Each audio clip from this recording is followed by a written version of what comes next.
നമസ്കാരം. ബിഗ് സ്റ്റോറിയിലേക്ക് സ്വാഗതം. സംസ്ഥാനത്തെ കാലവർഷത്തിന്റെ വരവറിയിച്ച് മഴയെത്തി. 2 ദിവസത്തിനകം മഴ ശക്തിപ്പെടും. മഴക്കാല പൂർവ്വ മുൻകരുതൽ പ്രവർത്തനങ്ങൾ പൂർത്തിയായതായി അധികൃതർ അറിയിച്ചു. കാത്തിരിപ്പുകൾക്ക് വിരാമമിട്ട് കാലവർഷത്തിന്റെ വരവറിയിച്ച് മഴയെത്തി. സാധാരണ ജൂൺ 1-നെത്തുന്ന കാലവർഷം ഇത്തവണ ഒരാഴ്ച കഴിഞ്ഞാണ് എത്തിയത്. നാളെ മുതൽ തന്നെ കാലവർഷം കൂടുതൽ ശക്തി പ്രാപിക്കും. ഇത്തവണ സാധാരണയിൽ നിന്ന് അധികം മഴ ലഭിക്കുമെന്നാണ് കാലാവസ്ഥാ വകുപ്പ് പറയുന്നത്. 6% വരെ അധികം മഴ ലഭിക്കാൻ സാധ്യതയുണ്ട്. ജലസ്രോതസ്സുകളെ സമ്പുഷ്ടമാക്കാൻ ഇതിനോടകം തന്നെ കേന്ദ്ര സർക്കാരുകൾ സംസ്ഥാനങ്ങൾക്ക് നിർദ്ദേശം നൽകി. ചീഫ് സെക്രട്ടറിക്കാണ് സംസ്ഥാനത്തെ ദുരന്ത നിവാരണത്തിന്റെ ചുമതല. ജില്ലാ കളക്ടർമാരുടെ നേതൃത്വത്തിൽ ജില്ലാതലത്തിലും സ്ഥിതിഗതികൾ വിലയിരുത്തുന്നുണ്ട്. ദേശീയ ദുരന്ത അതോറിറ്റിയുടെ ഒരു യൂണിറ്റ് ഇതിനോടകം തന്നെ സംസ്ഥാനത്ത് ക്യാമ്പ് ചെയ്യുന്നു. 2 ദിവസത്തിനകം കേരളത്തിൽ മഴ ശക്തി പ്രാപിക്കും. അടുത്ത 48 മണിക്കൂറിനുള്ളിൽ ശക്തമായ മഴയ്ക്ക് സാധ്യതയുള്ളതായി കാലാവസ്ഥാ വകുപ്പ് അറിയിച്ചു. റിപ്പോർട്ടർ, തിരുവനന്തപുരം. ഈ വിഷയമാണ് ഇന്ന് ബിഗ് സ്റ്റോറി ചർച്ച ചെയ്യുന്നത്. നമ്മോടൊപ്പം ഉള്ളത് IMA സംസ്ഥാന പ്രസിഡന്റ് ഡോക്ടർ ശ്രീജിത്ത്, ദുരന്ത നിവാരണ സമിതി അംഗം ഡോക്ടർ ശേഖരൽ കുര്യാക്കോസ്, ഒപ്പം കൊച്ചി കോർപ്പറേഷന്റെ ടൗൺ പ്ലാനിംഗ് കമ്മിറ്റിയുടെ ചെയർപേഴ്സൺ ശ്രീമതി ഷൈനി മാത്യു എന്നിവരാണ് ഈ ചർച്ചയിൽ പങ്കെടുക്കുന്നത്. ആദ്യം ഡോക്ടർ ശ്രീജിത്തിലേക്ക്. ഡോക്ടർ ശ്രീജിത്ത്, എല്ലാ മഴക്കാലവും എത്തുമ്പോൾ ആശങ്കപ്പെടുത്തുന്ന ഒന്ന് ആരോഗ്യമേഖലയുമായി ബന്ധപ്പെട്ട എന്ത് ഇടപെടലുകൾ നാം പൂർത്തിയാക്കിയിട്ടുണ്ട് എന്നുള്ളതാണ്.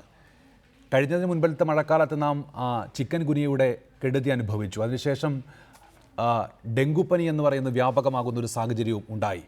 ഇപ്പോഴും വേണ്ടത്ര ശുചീകരണ പ്രവർത്തനങ്ങളെല്ലാം പൂർത്തിയാക്കി, മഴക്കാല പൂർവ്വ ശുചീകരണം പൂർത്തിയാക്കി എന്ന് പറയുമ്പോഴും ഈ സാംക്രമിക രോഗങ്ങളുമായി ബന്ധപ്പെട്ട്, പകർച്ചവ്യാധികളുമായി ബന്ധപ്പെട്ട് ആശങ്കപ്പെടേണ്ട ഒരു സാഹചര്യം സംസ്ഥാനത്ത് നിലനിൽക്കുന്നുണ്ടോ?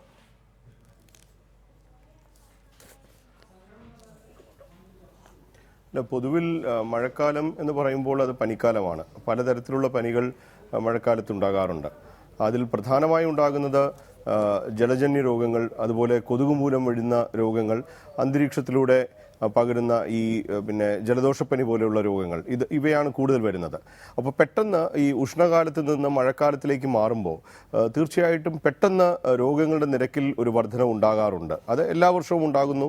ഈ വർഷവും പ്രോബബ്ലി അത് ഉണ്ടായേക്കും. അതിന് 2 തരത്തിലുള്ള തയ്യാറെടുപ്പാണ് ഉണ്ടാകേണ്ടത്. ഒന്ന്, സർക്കാർ നേതൃത്വം നൽകുന്ന ഈ മഴക്കാല പൂർവ്വ ശുചീകരണവും അതിനോടനുബന്ധിച്ചുള്ള പ്രവർത്തനങ്ങളും. 2, എല്ലാവരും, റെസിഡൻസ് അസോസിയേഷനുകളും വീടുകളും നാം സ്വയവും ചെയ്യേണ്ട കുറേ കാര്യങ്ങൾ. അത്തരം കാര്യങ്ങൾ ചിട്ടയായി ചെയ്യുകയാണെങ്കിൽ ഒരു പരിധിവരെയെങ്കിലും നമുക്കിവ നിയന്ത്രിക്കാൻ സാധിക്കുന്നതാണ്. ഞാൻ മനസ്സിലാക്കുന്നത് ഈ സാധാരണ ഈ വാർഡ് സാനിറ്റേഷൻ കമ്മിറ്റി എന്ന് പറഞ്ഞിട്ട് അവർക്ക് ഈ തദ്ദേശ വകുപ്പിൻ്റെയും മറ്റും കീഴിൽ എല്ലാ വാർഡുകളിലും ശുചീകരണ പ്രവർത്തനങ്ങൾ നടക്കാറുണ്ട്. അത് ഈ വർഷവും നടന്നിരിക്കുന്നു എന്ന് കരുതുന്നു. എല്ലാ വർഷങ്ങളും കഴിഞ്ഞ ഒരു 3-4 വർഷമായിട്ട് ഇത്തരം പ്രവർത്തനങ്ങൾ നടന്നു വരുന്നുണ്ട്. അതിൻ്റെ ഒരു ഫലം നമുക്ക് ലഭിക്കുന്നുമുണ്ട്. പക്ഷേ പെട്ടെന്ന് മഴ വന്നു കഴിയുമ്പോഴേക്ക് പെട്ടെന്ന് ഈ ജലസ്രോതസ്സുകൾ മലിനമാവുക, അതുപോലെ തന്നെ ചെറിയ സ്ഥലങ്ങളിൽ വെള്ളം കെട്ടിക്കിടക്കുക, അങ്ങനെ വെള്ളം കെട്ടിക്കിടക്കുന്നതിൽ കൊതുകുകൾ ഒരുപാട് പെരുകുക, അങ്ങനെ കൊതുകുജന്യ രോഗങ്ങൾ ഉണ്ടാവുക, ഇതെല്ലാം സ്വാഭാവികമായും നമുക്ക് പ്രതീക്ഷിക്കാവുന്നതാണ്. അതുകൊണ്ട് തന്നെ മതിയായ മുൻകരുതൽ സമൂഹത്തിന്റെ ഭാഗത്തു നിന്നും, വ്യക്തിയുടെ ഭാഗത്തു നിന്നും, അതുപോലെ തന്നെ സർക്കാരിന്റെ ഭാഗത്തു നിന്നും ഉണ്ടാകേണ്ടതുണ്ട്. തീർച്ചയായും അതാണ് ആവശ്യവും. ഇപ്പോൾ ശ്രീമതി ഷൈനി മാത്യു കൂടി നമ്മോടൊപ്പം ചേരുന്നുണ്ട്. ശ്രീമതി ഷൈനി മാത്യു, ഇപ്പോൾ സർക്കാർ ഒരു തീരുമാനം എടുത്താലും അത് താഴെത്തട്ടിൽ നടപ്പിലാക്കേണ്ടി വരുമ്പോൾ തീർച്ചയായും തദ്ദേശ സ്വയംഭരണ സ്ഥാപനങ്ങൾക്ക് അതിൽ പങ്കുവഹിക്കാനുണ്ട്. പ്രത്യേകിച്ച് കൊച്ചി പോലെയൊരു നഗരത്തിൽ നമ്മൾക്കറിയാം, ചെറിയ മഴ പെയ്താൽ പോലും വലിയ വെള്ളക്കെട്ടുകൾ ഉണ്ടാകുന്നൊരിടമാണ്. ഈ കൊതുക് വളരാൻ വലിയ സാഹചര്യം ഒരുക്കുന്ന, വെള്ളക്കെട്ടുകൾ വ്യാപകമായ ഒരു നഗരം എന്നുള്ള തരത്തിൽ ഒരുപക്ഷേ ഇപ്പോൾ തന്നെ കൃത്യമായ ഇടപെടലുകൾ നടന്നു കഴിഞ്ഞിട്ടുണ്ടായിരിക്കാം. ഈ പുതിയ സർക്കാർ വന്നതിന് ശേഷം യോഗം ചേരുകയുണ്ടായി. കൃത്യമായി താഴെത്തട്ടിലേക്ക് പ്രവർത്തനങ്ങൾ ഏകോപിപ്പിക്കാൻ ശ്രമം നടന്നുവെന്ന് പറയുന്നു. മന്ത്രിമാർ തന്നെ പങ്കെടുത്ത് ജില്ലാതലത്തിൽ യോഗവും ചേർന്നിട്ടുണ്ട്. തദ്ദേശ സ്ഥാപനങ്ങൾ എന്തൊക്കെ മുൻകരുതൽ നടപടികൾ സ്വീകരിച്ചു കഴിഞ്ഞിരിക്കുന്നു ഈ വിഷയത്തിൽ?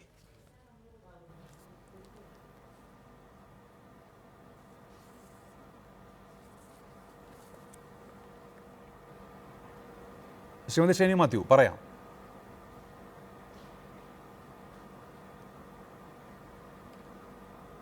മഴക്കാലം ആരംഭിച്ചതോടെ ഇവിടെ കൊച്ചിൻ കോർപ്പറേഷൻ്റെ ആഭിമുഖ്യത്തിൽ നമ്മുടെ പ്രിയങ്കരിയായ മേയറുടെയും സ്റ്റാൻഡിംഗ് കമ്മിറ്റി ചെയർപേഴ്സൻ്റെ ആഭിമുഖ്യത്തിൽ മഴക്കാല ശുദ്ധീകരണ പ്രവർത്തനങ്ങൾ ഊർജിതപ്പെട്ടു വരികയാണ്.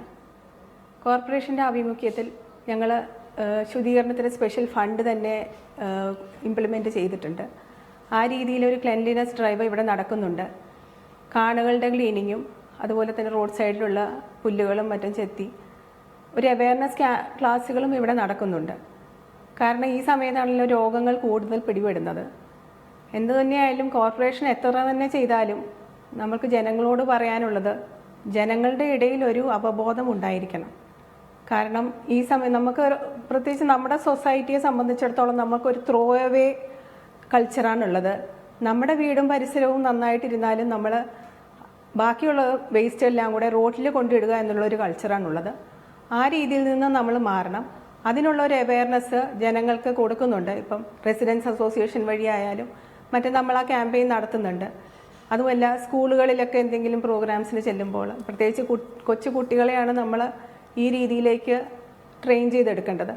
അപ്പോൾ അതിനുള്ള കാര്യങ്ങളൊക്കെ പറയുന്നുണ്ട്. അപ്പോൾ ഈ ഒരു ത്രോ അവേ കൾച്ചർ മാറിയാൽ മാത്രമേ നമ്മളുടെ ഇവിടെ ക്ലീൻ ആവുകയുള്ളൂ. നമുക്കറിയാം, കാരണം കൂടുതലും വേസ്റ്റ് റോഡിൽ കിടക്കുന്ന ഒരു കാഴ്ചയാണ് നമ്മളിപ്പോൾ കണ്ടുകൊണ്ടിരിക്കുന്നത്. അതുകൂടാതെ എൻ്റെ ഒരു സജഷൻ, അത് ഞാൻ കോർപ്പറേഷനിൽ പറഞ്ഞിട്ടുണ്ട്, 2 സമയത്ത് ഈ ഒരു വേസ്റ്റ് എടുക്കുന്ന ഒരു രീതി ഉണ്ടെങ്കിൽ തന്നെ കുറേയൊക്കെ എനിക്ക് തോന്നുന്നു ഇവിടുത്തെ മാലിന്യ കൂമ്പാരങ്ങൾക്ക് ഒരു ശമനം കിട്ടും. അതിനൊരു ഈവനിങ്ങിലും ഒരു വേസ്റ്റ് മാനേജിന് വേണ്ടി ഒരു സ്പെഷ്യൽ സെക്ടർ വർക്ക് ചെയ്യേണ്ടി വരും. അതൊരു ഇച്ചിരി കോസ്റ്റ് ഇഫക്റ്റീവ് ആയിരിക്കും, കോസ്റ്റ് കൺസ്യൂമിങ് ആണ്, എന്നാലും ആ രീതി ഉപകാരം ചെയ്യും എന്ന് തന്നെയാണ് എനിക്ക് പറയാനുള്ളത്. തീർച്ചയായും ഇനിയും ഏറെ മുൻപോട്ട് പോകാനുണ്ട് എന്നത് തന്നെയാണ്. ഡോക്ടർ ശ്രീജിത്ത്, ഒരുപക്ഷെ ഇപ്പോൾ ഈ ജനങ്ങൾ ബോധവൽക്കരിക്കപ്പെടണം എന്ന് പറയുമ്പോഴും അത് എത്രത്തോളം സാധ്യമാകും എന്നുള്ളത് പ്രധാനപ്പെട്ടതാണ്. ഇപ്പോൾ എത്ര മുൻകരുതൽ എടുക്കണം രോഗം വരുന്നത് തടയാൻ എന്ന് പറയുമ്പോഴും ഒരുപക്ഷെ ആ രോഗം വന്നു കഴിഞ്ഞതിന് ശേഷം മാത്രം അതിൻ്റെ ഗൗരവം മനസ്സിലാക്കുന്ന ഒരു സാഹചര്യം സംസ്ഥാനത്തുണ്ട്. താങ്കൾക്ക് ഒരുപക്ഷെ അനുഭവ പരിചയത്തിൻ്റെ അടിസ്ഥാനത്തിൽ രോഗികളുമായി നേരിട്ട് ഇടപഴകുന്ന പശ്ചാത്തലത്തിൽ അതിനെക്കുറിച്ച് ഒരുപക്ഷെ കൂടുതലായിട്ട് അറിയാം. അങ്ങനെയൊരു ബോധവൽക്കരണം എന്ന് പറയുന്നത് പലപ്പോഴും സാധ്യമാകാത്ത ഒരു സാഹചര്യം കൂടിയുണ്ട് നമ്മുടെ സംസ്ഥാനത്ത്. ഈ ഒരു അവസ്ഥയ്ക്ക് മാറ്റമുണ്ടാക്കാൻ കഴിയുമോ? കാതലായ ഒരു മാറ്റം.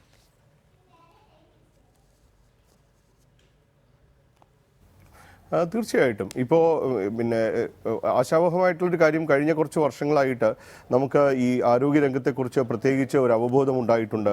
മാധ്യമങ്ങളും അതുപോലെ തന്നെ സർക്കാരും സന്നദ്ധ സംഘടനകളും ഒക്കെ വളരെ ഊർജിതമായി ശ്രമിക്കുന്നുമുണ്ട്. റെസിഡൻസ് അസോസിയേഷനുകളും ഒക്കെ ഇതിൽ പങ്കെടുക്കുന്നുണ്ട്. നമ്മൾ എല്ലാവരും മനസ്സിലാക്കേണ്ട ഒരു കാര്യം, ആരോഗ്യം നമ്മുടെ കൂടി ഓരോ പൗരൻ്റെയും അവകാശമാണ്, ഒപ്പം ഓരോ പൗരൻ്റെയും ഉത്തരവാദിത്വം കൂടിയാണ്. കാരണം ഒരു സമൂഹത്തെ സംബന്ധിച്ചിടത്തോളം എല്ലാവരും കൂടി ഒരുമിച്ച് ശ്രമിച്ചാൽ മാത്രമേ നമുക്ക് പകർച്ചവ്യാധികൾ തുടച്ചു നീക്കാൻ സാധിക്കുള്ളൂ. ഞാൻ നേരത്തെ മുൻപ് പറഞ്ഞതുമാതിരി പ്രധാനമായും 3 കാര്യങ്ങളാണ് നാം ശ്രദ്ധിക്കേണ്ടത്. 1 ജലജന്യ രോഗങ്ങൾ, 2 ശ്വാസകോശം വഴി പകരുന്ന രോഗങ്ങൾ, അതുപോലെ 3 കൊതുക് വഴിയുള്ള രോഗങ്ങൾ. ഇതിൽ ഏറ്റവും അധികം വ്യത്യാസം നമുക്ക് ഉണ്ടാക്കാൻ സാധിക്കുന്നത് കൊതുക് വഴിയുള്ള രോഗങ്ങൾക്കാണ്. മാത്രവുമല്ല പലപ്പോഴും ഏറ്റവും മാരകമാകുന്നതും കൊതുക് വഴിയുള്ള രോഗങ്ങളാണ്. താങ്കൾ തന്നെ നേരത്തെ സൂചിപ്പിച്ച മാതിരിയുള്ള ചിക്കുൻഗുനിയ, ഡെങ്കി ഇവയൊക്കെ കൊതുകിനെ തുടർന്നുണ്ടാകുന്നതാണ്. അതുപോലെ പലതരത്തിലുള്ള പുതിയ രോഗങ്ങളും കൊതുക് വഴി വരുന്നു. അപ്പോൾ കൊതുകിനെ നിയന്ത്രിക്കുക എന്നത് വളരെ വളരെ പ്രധാനമാണ്. നമ്മൾ മനസ്സിലാക്കേണ്ടത്, ഉഷ്ണകാലത്ത് നിന്ന് മാറി മഴക്കാലത്തേക്ക് വരുമ്പോൾ പലപ്പോഴും ഒരു തുള്ളി വെള്ളം വീഴുമ്പോൾ തന്നെ പല മുട്ടകളും വിരിയുന്നു എന്നുള്ളതാണ്. അങ്ങനെ ആയിരക്കണക്കിന് കൂത്താടികളും ആയിരക്കണക്കിന് കൊതുകുകളും ഉണ്ടാകുന്നു. ഇതിൽ ഏറ്റവും പ്രധാനമായി നാം ചെയ്യേണ്ടത്, ഞായറാഴ്ച ഡ്രൈ ഡേ ആയിട്ട് നാം ആചരിക്കുന്നുണ്ട്. ഞായറാഴ്ച അതായത് എല്ലാ വെള്ളക്കെട്ടുകളും ഇല്ലാതാക്കുക. എവിടെയൊക്കെ വെള്ളക്കെട്ട് വരാൻ സാധ്യതയുണ്ടോ അവയെല്ലാം പരിശോധിച്ച് അതില്ല എന്ന് ഉറപ്പുവരുത്തുക. ഉള്ളിലുള്ള ജലക്കെട്ടുകൾ, അത് പൂച്ചട്ടികൾക്കകത്താകാം, അല്ലെങ്കിൽ ഫ്ലവർ വേസിനകത്താകാം, അല്ലെങ്കിൽ ഫ്രിഡ്ജിന് പുറകിലുള്ള ട്രേയിലാകാം, അല്ലെങ്കിൽ ചിരട്ടകളിലോ അല്ലാതെ കെട്ടിക്കിടക്കുന്ന ചില പാത്രങ്ങളിലോ ആകാം. അങ്ങനെ ഒരാഴ്ചയ്ക്കുള്ളിൽ അധികം വെള്ളം കെട്ടി നിൽക്കാൻ പാടില്ല. കാരണം കൂത്താടി വിരിഞ്ഞ് കൊതുകാകാൻ ഒരാഴ്ച ആവശ്യമുണ്ട്. മാത്രമല്ല കൂത്താടിയാണ് നമുക്ക് പിടിക്കാൻ ഏറ്റവും എളുപ്പമുള്ളത്. കൊതുകിൻ്റെ മുട്ടയെ നമുക്ക് കാണാൻ നഗ്നനേത്രം കൊണ്ട് കാണാൻ എളുപ്പമല്ല. അതുപോലെ കൊതുകായി കഴിഞ്ഞാൽ പിന്നെ നമുക്ക് ഓരോന്നിനെ അടിച്ച് കൊതുകിനെ ഇല്ലാതാക്കാൻ ഉള്ളതും എളുപ്പമല്ല. കൊതുക് ഏറ്റവും വൾണറബിൾ ആയിട്ടുള്ളത് അത് കൂത്താടിയായിരിക്കുമ്പോഴാണ്. അതിന് ഒരു സ്ഥലത്ത് കെട്ടിക്കിടക്കാൻ മാത്രമേ സാധിക്കുള്ളൂ. അപ്പോൾ ആ വെള്ളം നമ്മൾ കമത്തിക്കളയുകയാണെങ്കിൽ അത് തീർച്ചയായിട്ടും ഈ കൊതുകുകൾ ഉണ്ടാകില്ല. കൊതുകില്ലെങ്കിൽ ഡെങ്കി ഇല്ല, കൊതുകില്ലെങ്കിൽ ചിക്കുൻഗുനിയ ഇല്ല. അതുകൊണ്ട് കൊതുകില്ലാതിരിക്കാൻ, കൊതുകാണ് മുഖ്യ ശത്രു എന്ന് നാം മനസ്സിലാക്കണം. കൊതുകില്ലാതിരിക്കാൻ തീർച്ചയായും നാം ശ്രദ്ധിക്കണം. സമയം അനുവദിക്കുന്ന ഒരു കാര്യം കൂടി ഞാൻ പറഞ്ഞോട്ടെ. ഈ മഴക്കാലത്ത് പിന്നെ ഉണ്ടാകുന്ന ഒരു വലിയ പ്രശ്നം എന്ന് വെച്ച് കഴിഞ്ഞാൽ ഈ റോഡിലൊക്കെ ഈ വെള്ളം കെട്ടിയിട്ട് ഈ മലിനജലം ശുദ്ധജലവുമായി പലപ്പോഴും കലരുന്നു. അത് ഇപ്പം സ്യൂവേജിൽ നിന്ന് കലരാം, പിന്നെ ഈ ഇതേമാതിരി കെട്ടി നിൽക്കുന്ന വെള്ളത്തിൽ നിന്ന് കലരാം. പ്രത്യേകിച്ച് നമ്മുടെ നാട്ടിലുള്ളൊരു പ്രധാന പ്രശ്നം എന്താണെന്ന് വെച്ച് കഴിഞ്ഞാൽ എല്ലാം ചെറിയ ചെറിയ വീടുകളും ചെറിയ കോമ്പൗണ്ടുമാണ്. അപ്പോൾ സാധാരണ കക്കൂസ് ഉള്ള സ്ഥലവും അതുപോലെ കിണറോ അല്ലെങ്കിൽ ഒരു ജലസ്രോതസ്സും തമ്മിൽ വലിയ ദൂരമൊന്നുമില്ല. അതുകൊണ്ട് തന്നെ പലപ്പോഴും അത് കണ്ടാമിനേറ്റഡ് ആകുന്നു. അങ്ങനെ മലിനജലം ഉപയോഗിക്കുന്നത് കൊണ്ടാണ് പലതരത്തിലുള്ള ഛർദി, അതിസാരം, പിന്നെ ടൈഫോയിഡ്, കോളറ മുതലായിട്ടുള്ള രോഗങ്ങളൊക്കെ ഉണ്ടാകുന്നത്. അപ്പോൾ അതിനുവേണ്ടി തീർച്ചയായിട്ടും വെള്ളം തിളപ്പിച്ച് തന്നെ ഉപയോഗിക്കണം എന്നുള്ളത് നാം ശ്രദ്ധിക്കണം. തിളപ്പിച്ചാറ്റിയ വെള്ളം മാത്രമേ കുടിക്കാവുള്ളൂ.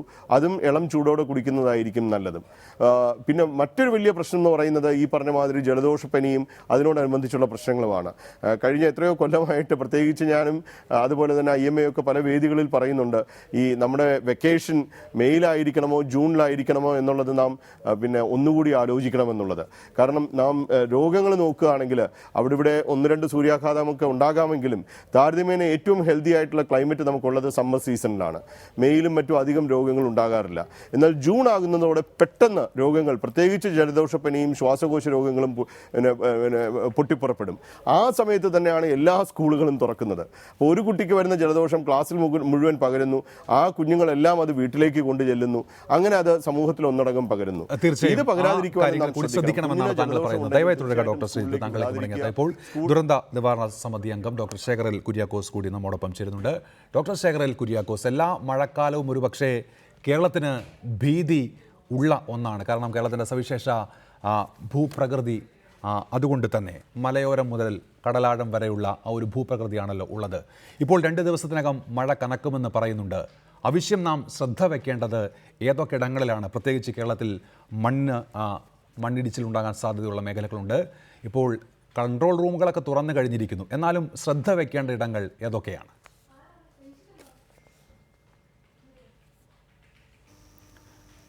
പ്രധാനമായും ഇത്തരം വിഷയങ്ങൾ കേരളത്തിൽ ഉണ്ടാകുന്നതിൻ്റെ വെളിച്ചത്തിൽ വിവിധ വകുപ്പുകളുടെ ഏകോപനം മുൻനിർത്തിക്കൊണ്ടാണ് മെയ് മാസം ആരംഭത്തിൽ തുടങ്ങി വിവിധ യോഗങ്ങളിലൂടെ ആ ഏകോപനങ്ങൾ ഉറപ്പിക്കുകയും വിവിധ വകുപ്പുകളുടെ പ്രവർത്തനങ്ങൾ ഒത്തൊരുമിച്ച് ജില്ലാ ദുരന്ത നിവാരണ അതോറിറ്റികൾ വഴി ഏകോപിപ്പിക്കുവാനുള്ള വിവിധ നടപടികൾ നടക്കുകയും ചെയ്തിട്ടുള്ളത്. കേരളത്തിൽ പലപ്പോഴും നമ്മൾ കാണുന്ന ഒരു പ്രശ്നം, അത് പൊതുജനങ്ങളുടെ പ്രത്യേക ശ്രദ്ധയ്ക്കായി ഈ അവസരത്തിൽ ഞാൻ പറയുന്നു, അധികാരികൾ ഒരു കാര്യം ചെയ്യരുത് എന്ന് ഈ കാലഘട്ടത്തിൽ നിർദ്ദേശിച്ചാൽ പലപ്പോഴും അത് ചെയ്യുന്ന ഒരു പ്രകൃതിയാണ് നമ്മൾക്ക് കാണുന്നത്.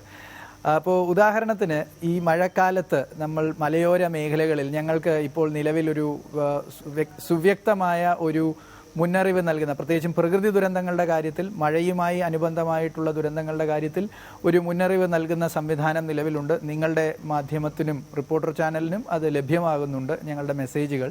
അപ്പോൾ ഈ മെസ്സേജുകളുടെ വെളിച്ചത്തിൽ ചില സാഹചര്യങ്ങളിൽ രാത്രികാലങ്ങളിലെ അവലോകനങ്ങളിൽ മലയോര മേഖലകളിലേക്ക് യാത്രകൾ നിർത്തിവെക്കണം എന്ന് പൊതുജനങ്ങളോട് ആഹ്വാനം ചെയ്യാറുണ്ട്. കടൽ തീരം സന്ദർശനം ഒഴിവാക്കണം എന്ന് ആവശ്യപ്പെടാറുണ്ട്. അപ്പോൾ ഇത്തരം അറിയിപ്പുകൾ ജനങ്ങളിലേക്ക് വന്നു കഴിഞ്ഞാൽ അത് കാര്യഗൗരവത്തോടുകൂടി സ്വീകരിക്കുവാനും അതിനനുസരിച്ച് പ്രവർത്തിക്കുവാനും തയ്യാറാകണം എന്നുള്ള ഒരു അഭ്യർത്ഥന ഈ അവസരത്തിൽ മുന്നോട്ട് വയ്ക്കുന്നു.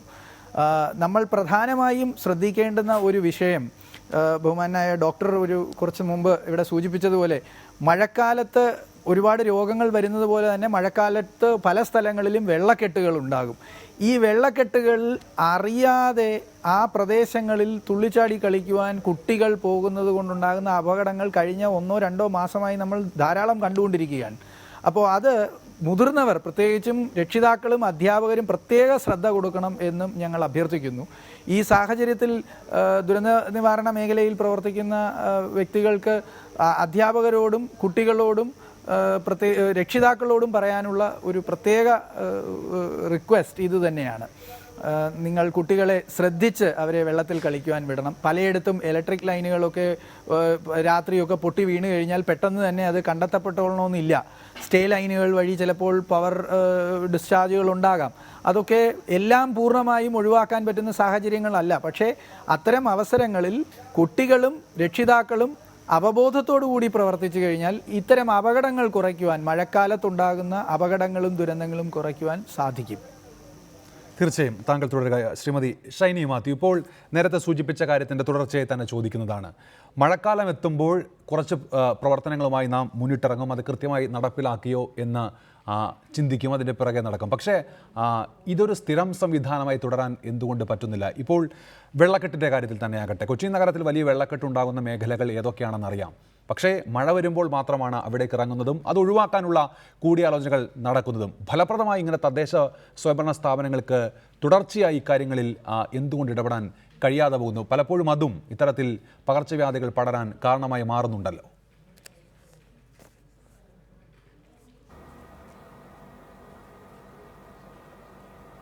ഇതിനെതിരെ എല്ലാം നമ്മൾ പ്രിക്കോഷൻസ് എടുക്കുന്നുണ്ട്.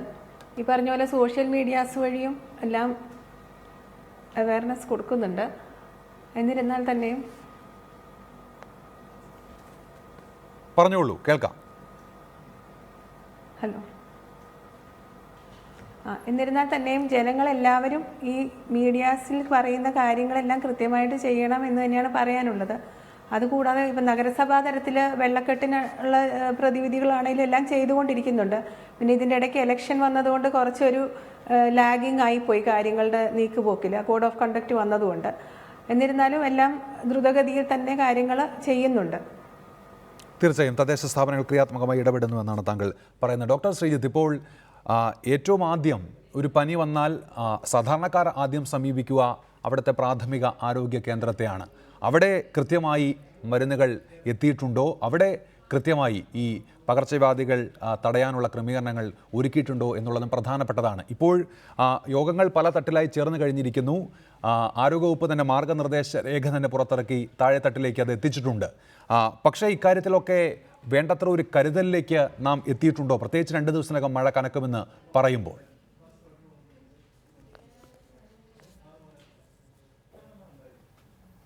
അല്ല, ആരോഗ്യവകുപ്പ് തീർച്ചയായിട്ടും സജ്ജമാണ് എന്ന് തന്നെയാണ് ഞാൻ കരുതുന്നത്. കാരണം ആരോഗ്യവകുപ്പിനെ സംബന്ധിച്ചിടത്തോളം ആരോഗ്യവകുപ്പിന് ഇതിൽ പിന്നെ മതിയായിട്ടുള്ള എക്സ്പീരിയൻസ് ഉണ്ട്.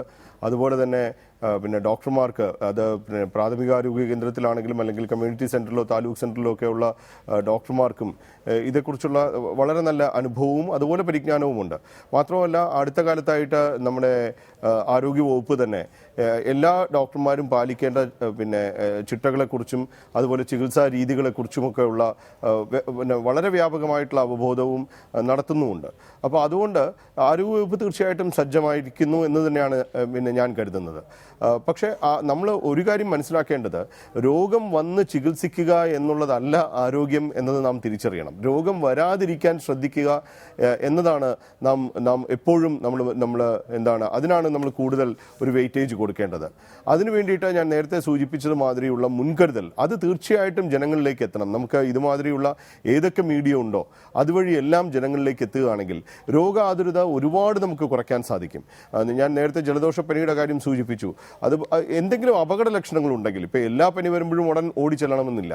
എന്നാൽ ഒരു പനി വന്നു കഴിഞ്ഞിട്ട് അതിനോടൊപ്പം എന്തെങ്കിലും അപകട ലക്ഷണങ്ങൾ ഉണ്ടെങ്കിൽ, അപകട ലക്ഷണം എന്ന് പറഞ്ഞാൽ ഇപ്പോൾ ഈ ചുമയെ സംബന്ധിച്ചിടത്തോളം അല്ലെങ്കിൽ ശ്വാസകോശത്തെ സംബന്ധിച്ചിടത്തോളം വിട്ടുമാറാതെ ചുമ വരുന്നു, തീവ്രമായ പനി വരുന്നു, പനി അടങ്ങാതിരിക്കുന്നു, അല്ലെങ്കിൽ ചുമയിൽ പിന്നെ കഫവും രക്തവും മറ്റും വരുന്നു, അങ്ങനെയൊക്കെ ആണെങ്കിൽ തീർച്ചയായിട്ടും നമുക്ക് അതിന് പിന്നെ അനുയോജ്യമായിട്ടുള്ള ചികിത്സ ആവശ്യമുണ്ട്. അതുപോലെ തന്നെ ഒരു പനിയോടൊപ്പം ശരീരമാസകലം കലശലമായിട്ടുള്ള വേദന വരുന്നു, ഈ എല്ലൊക്കെ പൊട്ടിപ്പോകുന്ന പോലെ ബ്രേക്ക് ബോൺ ഫീവർ നമ്മൾ പറയാം, അതാണ് ഡെങ്കിപ്പനിയുടെ ഒരു ലക്ഷണം. അതുപോലെ ശരീരത്തിൽ എവിടെയെങ്കിലും പുള്ളികൾ വരുന്നു, പാടുകൾ വരുന്നു, രക്തപ്പുള്ളികൾ വരുന്നു, അങ്ങനെ എന്തെങ്കിലും ഉണ്ടെങ്കിൽ തീർച്ചയായിട്ടും അത് വെച്ചുകൊണ്ടിരിക്കരുത്. സാധാരണയുള്ള പനിക്ക് നാം ഏറ്റവും ശ്രദ്ധിക്കേണ്ടത് വിശ്രമിക്കുക എന്നുള്ളതാണ്. മതിയായ പോഷകാഹാരം, ആവശ്യത്തിന് വെള്ളം കുടിക്കുക, അതുപോലെ നന്നായി വിശ്രമിക്കുക. പലപ്പോഴും ചെറിയ പനിയെ നമ്മൾ അവഗണിച്ചിട്ട് വിശ്രമിക്കാതെ പലയിടത്തും ഓടി നടക്കുന്നത് കൊണ്ട് പനി മൂർച്ഛിക്കാനുമേ ഇടവരുള്ളൂ. എന്നാൽ മാത്രമല്ല, നമ്മൾ ജലദോഷമുള്ള ആൾക്കാർ സമൂഹത്തിൽ വ്യാപകമായി ഇടപെടുമ്പോഴും അതുപോലെ സ്കൂളുകളിലും മറ്റും കുഞ്ഞുങ്ങളെ പറഞ്ഞു വിടുമ്പോഴും എല്ലാവർക്കും സമൂഹത്തിൽ അത് പടരാൻ നമ്മൾ കാരണമാവുകയാണ്. ഒരു കാര്യം കൂടി നാം ശ്രദ്ധിക്കേണ്ടത്, ചുമയ്ക്കുമ്പോൾ തുമ്മുമ്പോഴും എപ്പോഴും ഒരു കർച്ചീഫിനുള്ളിലേക്കോ അല്ലെങ്കിൽ ഒരു ടിഷ്യൂവിനുള്ളിലേക്കോ ആയിരിക്കണം. കാരണം ഈ ചുമ വഴിയും തുമ്മൽ വഴിയുമാണ് പലപ്പോഴും ഈ രോഗാണുക്കൾ മറ്റുള്ളവരിലേക്ക് പകരുന്നത്. അത് നമ്മളൊരു ശീലമാക്കിയേ മതിയാകും. തീർച്ചയായും ഈ മഴക്കാലത്ത് അത് നാം തുടരുകയും വേണം. ഇപ്പോൾ ഡോക്ടർ ശേഖർ കുര്യാക്കോസ്, ഇപ്പോൾ നേരത്തെ സൂചിപ്പിച്ച ഒരു കാര്യം തന്നെയാണ്, ജില്ലാ തലങ്ങളിൽ കൺട്രോൾ റൂമുകൾ തുറന്നിട്ടുണ്ട്, പ്രവർത്തനമൊക്കെ ആരംഭിച്ചിട്ടുണ്ട്. പക്ഷേ കൃത്യമായി ഇപ്പോൾ മലയോര മേഖലകളിൽ വലിയ ആശങ്ക ഉയർത്തുന്ന ഒന്ന് മണ്ണിടിച്ചിലുമായി ബന്ധപ്പെട്ടാണ്. ഇപ്പോൾ ഇടുക്കിയിൽ സാധാരണഗതിയിൽ അത് ഉണ്ടാകാറുണ്ട്, വയനാട്ടിൽ സാധാരണഗതിയിൽ ഉണ്ടാകാറുണ്ട്. അതുമായി ബന്ധപ്പെട്ട് എന്തൊക്കെ പുതിയ ക്രമീകരണങ്ങൾ ഒരുക്കിയിട്ടുണ്ട് ഈ ദുരന്ത നിവാരണ അതോറിറ്റിയും ഒപ്പം അതുമായി ബന്ധപ്പെട്ട കൂടിയാലോചനകളിൽ എന്തൊക്കെ ചർച്ചകൾ നടന്നു കഴിഞ്ഞു?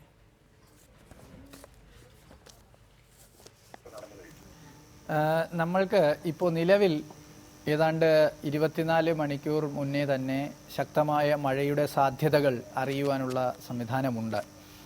അതോട് ഒപ്പം കേരളത്തിലെ പൊതുവായി മണ്ണിടിച്ചിൽ സാധ്യതയുള്ള പ്രദേശങ്ങളുടെ ഭൂപടവും അത് വില്ലേജ് തലത്തിൽ ഏത് പ്രദേശങ്ങളായിരിക്കും ബാധിക്കുക എന്നുള്ള ഒരു പരിജ്ഞാനവും നിലവിൽ നമ്മൾക്ക് ലഭ്യമാണ്. ഇതിൻ്റെ വെളിച്ചത്തിൽ നമ്മൾ ജില്ലാ ഭരണകൂടങ്ങൾക്ക് നൽകിയിരിക്കുന്ന നിർദ്ദേശത്തിൽ പ്രധാനമായും പറഞ്ഞിട്ടുള്ളത് 48 മണിക്കൂറിൽ 8 സെൻറ്റിമീറ്റർ മഴ ഏതെങ്കിലും ഒരു പ്രദേശത്ത് ഉണ്ടാകുകയാണെങ്കിൽ ആ പ്രദേശത്ത് മലയോര മേഖലയിൽ പ്രത്യേകിച്ചും മണ്ണിടിച്ചിലിൻ്റെ സാധ്യത വളരെ കൂടുതലാണ്. അത്തരം പ്രദേശങ്ങളിൽ ചാലുകളുടെ അരികിൽ 50 മീറ്റർ അരികിനുള്ളിൽ താമസിക്കുന്നവർ മറ്റ് സ്ഥലങ്ങളിലേക്ക് മാറി താമസിക്കണം. അത് ക്യാമ്പുകളിലേക്ക് വേണമെന്നില്ല, സുഹൃത്തുക്കളുടെയോ ബന്ധുക്കളുടെയോ വീടുകളിലേക്ക് രാത്രികാലങ്ങളിൽ ഒഴിഞ്ഞു നിൽക്കണം എന്ന നിർദ്ദേശം നൽകിയിട്ടുണ്ട്. അതാത് സാഹചര്യങ്ങൾക്കനുസരിച്ച് പ്രതികരിക്കേണ്ടുന്ന രീതിയിൽ ഒരു സ്റ്റാൻഡേർഡ് ഓപ്പറേറ്റിംഗ് പ്രൊസീജിയർ എന്നുള്ള നിലയിൽ നമ്മളൊരു ഹാൻഡ് ബുക്ക് തന്നെ പബ്ലിഷ് ചെയ്തിട്ടുണ്ട്. ഈ ഹാൻഡ് ബുക്ക് എല്ലാ വകുപ്പുകൾക്കും നൽകിയിട്ടുണ്ട്. അപ്പോൾ വെരി ഹെവി റെയിൻഫോൾ വാർണിംഗ് ഉണ്ടാകുകയാണെങ്കിൽ എന്താണ് ചെയ്യേണ്ടതെന്ന് ഓരോ വകുപ്പുകൾക്കുമുള്ള നിർദ്ദേശം അതിൽ അക്കമിട്ട് നിരത്തി നൽകപ്പെട്ടിട്ടുണ്ട്. ഇതിനു പുറമെ കേരളത്തിൽ നമ്മൾ തൃശ്ശൂർ കേന്ദ്രീകൃതമായി, കാരണം മധ്യ കേരളം എന്ന കൺസിഡറേഷനിൽ ദേശീയ ദുരന്ത പ്രതികരണ സേനയുടെ ഒരു കമ്പനിയെ ഈ മഴക്കാലത്ത് നിലനിർത്തുവാനായി കേന്ദ്രത്തോട് ബഹുമാനായ ചീഫ് സെക്രട്ടറി ആവശ്യപ്പെട്ടിട്ടുണ്ട്. ആ കമ്പനി തൃശ്ശൂർ വരിക വഴി കേരളത്തിൽ അങ്ങോളം ഇങ്ങോളം ഒരു ട്രയാങ്കുലാർ നെറ്റ്വർക്ക് എന്ന നിലയിൽ ദുരന്ത പ്രതികരണ പ്രവർത്തനങ്ങൾക്കുള്ള സേനകളുടെ ഒരു നെറ്റ്വർക്ക് ഉണ്ടാക്കി വച്ചിട്ടുണ്ട്. അതിൽ പ്രത്യേകിച്ചും തിരുവനന്തപുരം ആസ്ഥാനമായി പ്രവർത്തിക്കുന്ന ആർമിക്ക് വേണ്ടുന്ന പരിശീലനങ്ങൾ കഴിഞ്ഞ ദിവസങ്ങളിൽ ഞങ്ങൾ പോയി നൽകിയിരുന്നു. ആർമിയും സിവിലിയൻ ഏജൻസികളുമായുള്ള കോർഡിനേഷൻ ഉറപ്പുവരുത്തുന്നതിനുള്ള ക്ലാസ്സുകളും മറ്റും നടത്തിയിരുന്നു. അതുപോലെ തന്നെ ITBP, navy, coast guard, air force എന്നിവരുമായും വളരെ സുശക്തമായ ബന്ധം ഓൾറെഡി ഉണ്ടാക്കിയിട്ടുണ്ട്. അതിനെല്ലാം സ്റ്റാൻഡേർഡ് ഓപ്പറേറ്റിംഗ് പ്രൊസീജിയറുകൾ സൃഷ്ടിക്കപ്പെട്ടിട്ടുണ്ട്. അതുകൊണ്ട് തന്നെ ആവശ്യമാണെങ്കിൽ ഇത്തരം കേന്ദ്രസേനകളെ, അതിന് ഞങ്ങൾക്ക് വിവിധ തലങ്ങളുണ്ട്. L1 ദുരന്തങ്ങളെന്നുണ്ട്, L2 ദുരന്തങ്ങളുണ്ട്, ജില്ലാതലത്തിൽ തന്നെ കൈകാര്യം ചെയ്യാവുന്ന, സംസ്ഥാന തലത്തിൽ കൈകാര്യം ചെയ്യപ്പെടേണ്ടവ, L3 ദേശീയ തലത്തിൽ തന്നെ കൈകാര്യം ചെയ്യപ്പെടേണ്ടവ. അപ്പോൾ ഈ സാഹചര്യത്തിന് അനുസൃതമായി വിവിധ കേന്ദ്രീകൃത സേനകളുടെ സഹായം ആവശ്യമാണെങ്കിൽ അത് ലഭ്യമാക്കുവാനുള്ള നടപടികളും സ്വീകരിച്ച് അതിനെല്ലാം സ്റ്റാൻഡേർഡ് ഓപ്പറേറ്റിംഗ് പ്രൊസീജിയേഴ്സ് തയ്യാറാക്കി നൽകി അവരുമായിട്ടുള്ള ലൈസനിങ് ഉറപ്പുവരുത്തിയിട്ടുണ്ട്. അപ്പോൾ എല്ലാ അർത്ഥത്തിലും എല്ലാ തലത്തിലും മനുഷ്യസാധ്യമായ രീതിയിലുള്ള പ്രതിരോധ പ്രവർത്തനങ്ങൾക്കും ലഘൂകരണ പ്രവർത്തനങ്ങൾക്കും നമ്മൾ സന്നദ്ധരായിട്ടുണ്ട്. പിന്നെ പലപ്പോഴും ദുരന്തങ്ങൾ ഉണ്ടാകുമ്പോൾ അവ നമ്മൾ പ്രവചിക്കുന്നതിനോ പ്രതികരിക്കുവാൻ സജ്ജമായിരിക്കുന്ന രീതിയിലോ അല്ല വന്നെത്താറ്. ആ മാനുഷികമായ കഴിവുകൾക്കപ്പുറം ഉണ്ടാകുന്നതിനെ പ്രതിരോധിക്കുവാൻ പരിശ്രമിച്ചുകൊണ്ടേയിരിക്കും. അതിനുള്ള ഒരു സന്നദ്ധത ഉണ്ടാകുമെന്നാണ് താങ്കൾ പറയുന്നത്. ദയവായി തുടരുക. ശ്രീമതി ഷൈനി മാത്യു, ഇപ്പോൾ ഈ തൊഴിലുറപ്പ് തൊഴിലാളികളുടെ അടക്കം അവരൊക്കെ ഇടപെടുന്ന ഒരു മേഖലയുണ്ട്. പ്രത്യേകിച്ച് ഇപ്പോൾ നഗരങ്ങളാണെങ്കിൽ ശുചീകരണ തൊഴിലാളികൾ, അവരൊക്കെയാണ് ഈ അഴുക്കുചാലുമൊക്കെ ആയിട്ട് ബന്ധപ്പെട്ട് കൂടുതൽ ഇടപെട്ട് നിൽക്കുന്നവർ. നേരത്തെ സൂചിപ്പിച്ച പോലെ തന്നെ കൃത്യമായ ബോധവൽക്കരണം അവരിലേക്കും എത്തേണ്ടതുണ്ട്, ആവശ്യത്തിന് മുൻകരുതലുകൾ ഒരുക്കേണ്ടതുണ്ട്. ഏതൊക്കെ തലങ്ങളിലാണ് ഈ തദ്ദേശ സ്ഥാപനങ്ങൾ ഈ ബോധവൽക്കരണ പരിപാടികൾ നടത്തുന്നത്?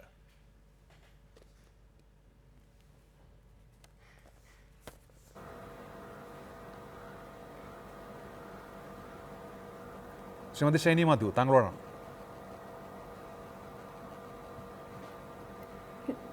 കേൾക്കാൻ പറ്റിയില്ല, ഒന്നുകൂടെ പറയാമോ?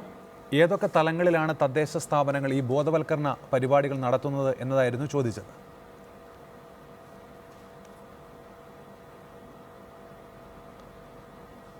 നമ്മളെ റെസിഡൻസ് അസോസിയേഷൻ വഴിയും സ്കൂളുകളിലും ഒക്കെ ആണെങ്കിലും അതിൻ്റെ അവയർനെസ്. പറഞ്ഞോളൂ, കേൾക്കാം.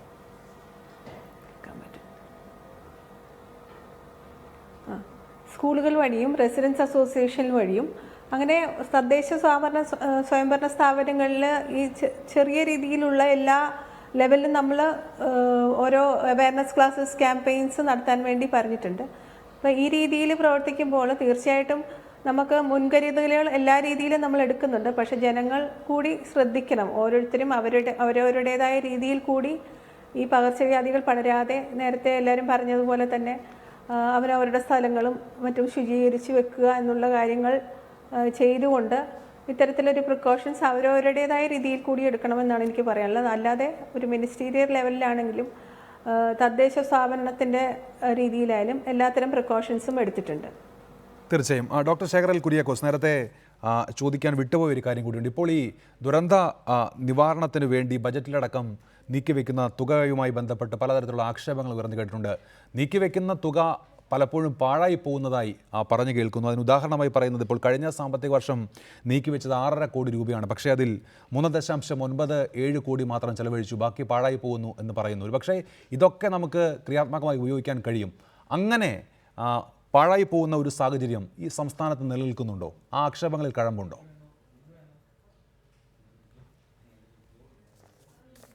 നമ്മൾ മനസ്സിലാക്കേണ്ടത് ഈ ദുരന്ത പ്രതിരോധ പ്രവർത്തനങ്ങൾക്കും പ്രതികരണ പ്രവർത്തനങ്ങൾക്കും ഒക്കെ വ്യത്യസ്തമായ രീതിയിലാണ് ഫണ്ടുകൾ കൈകാര്യം ചെയ്യപ്പെടുന്നത്.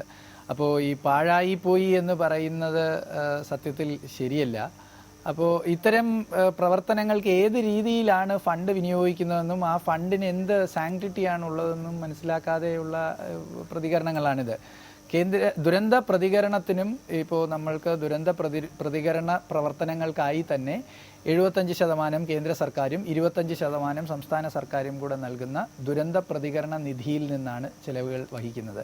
ഇത് ഒരു നോൺ ലാപ്സബിൾ ഫണ്ടാണ്. അപ്പോൾ ആ അർത്ഥത്തിൽ അതിൽ ഈ വർഷം എന്തെങ്കിലും ചിലവായില്ലെങ്കിൽ അത് ഇവിടെ തന്നെ സൂക്ഷിക്കപ്പെടും. ഉദാഹരണത്തിന് ഹരിയാനയിൽ 17,000 കോടിയാണ് ആ തുക നിലനിൽക്കുന്നത്.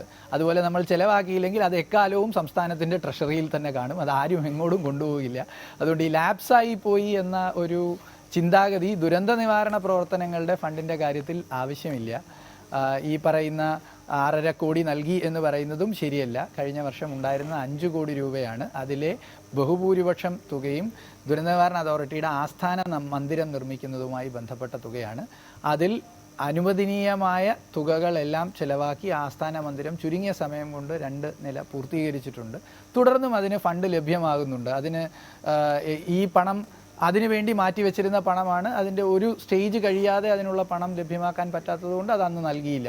അതിനുശേഷം അത് കഴിഞ്ഞ ആഴ്ച നൽകപ്പെട്ടിട്ടുണ്ട്. തീർച്ചയായും അത്ര ആരോപണങ്ങളിൽ കടമ്പില്ല. താങ്കൾ അതിൽ വേണ്ടത്ര വ്യക്തത വരുത്തുകയും ചെയ്തിട്ടുണ്ട്. ഏതായാലും മഴക്കാലം എത്തി, വേണ്ടത്ര കരുതൽ നാം എടുത്തിട്ടുണ്ടോ എന്നുള്ള ചോദ്യം ഉയരുമ്പോൾ എടുത്തിട്ടുണ്ട് എന്നുള്ളതാണ് ഇപ്പോൾ ലഭ്യമാകുന്ന ഉത്തരമൊപ്പം ജനങ്ങൾ സ്വയം ബോധവൽക്കരിക്കപ്പെടേണ്ടതിൻ്റെ ആവശ്യകതയെക്കുറിച്ചും പ്രമുഖർ ഇപ്പോൾ നിലപാട് വ്യക്തമാക്കുകയും ചെയ്തു. വളരെ നന്ദി ഈ ചർച്ചയിൽ പങ്കെടുത്ത doctor Sreejith, doctor Sekhar L Kuriakose, Shrimati Shiny Mathew. Big story പൂർത്തിയാവുകയാണ്.